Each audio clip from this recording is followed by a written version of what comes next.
सार्थ श्री एकनाथी भागवत अध्याय नंबर 2 ओवी नंबर 548. भगवंताच्या नामाचा महिमा भगवान श्रीकृष्ण या ठिकाणी सांगत आहेत.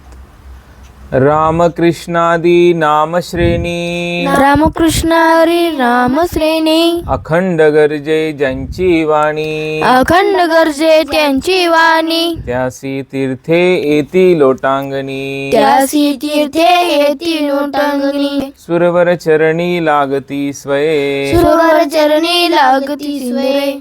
अर्थ रामकृष्णादी नामश्रेणी म्हणजे रामकृष्ण असे पवित्र नाव भगवंताचे जो भक्त अखंडपणे म्हणतो, अखंडपणे त्याची वाणी बोलते, त्या भक्ताच्या चरणांशी सर्व तीर्थे लोटांगण घालतात. म्हणजे जगातले सर्व तीर्थ त्याच्या पायाशी येतात. त्याचबरोबर सुरवर चरणी लागती स्वय. सुरवर म्हणजे श्रेष्ठ देवता सुद्धा त्यांच्या चरणाला वंदन करतात.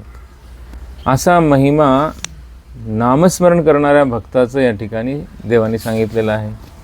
जगद्गुरु जनार्दन स्वामींनी सुद्धा सांगितलेलं आहे की नाम आहे ज्याच्या पाशी जेथे बसेल तेथे काशी. म्हणून नामस्मरण करणाऱ्या भक्ताजवळ सर्व तीर्थ त्या ठिकाणी येतात.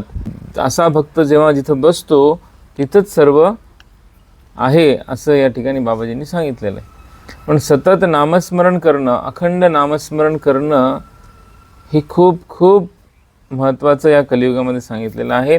आणि त्याचं एक सुंदर उदाहरण म्हणजे आपले संत, ज्यामध्ये संतश्रेष्ठ तुकाराम महाराज यांनी आयुष्यभर विठ्ठल विठ्ठल विठ्ठल या नामाचा जप केला आणि शेवटी या स्थितीला पोहोचले की साक्षात भगवंत त्यांना घेण्यासाठी पृथ्वीवर आले आणि ते सशरीर वैकुंठाला गेले. इतकं सामर्थ्य अखंड नामस्मरणामध्ये आहे. म्हणून आपण देखील सतत नामस्मरण करण्याचा प्रयत्न केला पाहिजे. कोणतंही काम करत असाल मनामध्ये जप करायला काहीही अडचण नाही बरं का. आपण जेवण करत आहात मनामध्ये जप चालू, काम करत आहात मनामध्ये जप चालू, आंघोळ करत आहात मनामध्ये जप चालू, खेळत आहात मनामध्ये जप चालू. अशा प्रकारे निरंतर अखंड नामस्मरणाची सवय आपल्या मनाला लावणं अति आवश्यक या कलियुगामध्ये देवाने सांगितलेले आहे.